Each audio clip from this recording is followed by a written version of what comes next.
এই ভিডিওটি দেখার পর নিজেকে আর ধরে রাখতে পারেননি, একেবারে কান্নায় ভেঙে পড়লেন দেশের উপদেষ্টা ডাক্তার ইউনূস।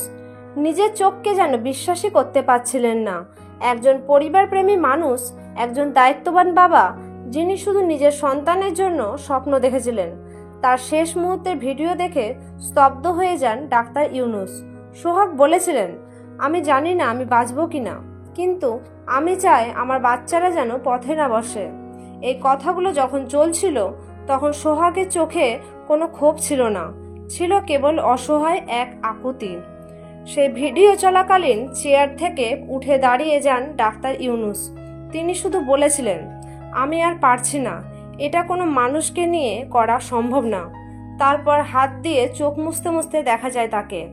ভিডিও সে অংশ সামাজিক মাধ্যমে ছড়িয়ে পড়েছে আগুনের মতো। অনেকে বলছেন, এই ভিডিও দেখে কান্না না আসলে আপনি মানুষ নন। এটা কি আমাদের সমাজ? এটা কি আমাদের বিবেক? কতটা ভেঙে গেলে একজন ডাক্তার, একজন উপদেষ্টা এক মঞ্চে দাঁড়িয়ে নিজেকে আটকে রাখতে পারেন না। ভিডিওটি দেখুন, তারপর আপনি নিজেই বুঝবেন কি ভয়ঙ্কর সময় পার করছি আমরা। শেষে শুধু একটা অনুরোধ, সোহাগের পরিবারের পাশে দাঁড়ানোর এখনই সময়।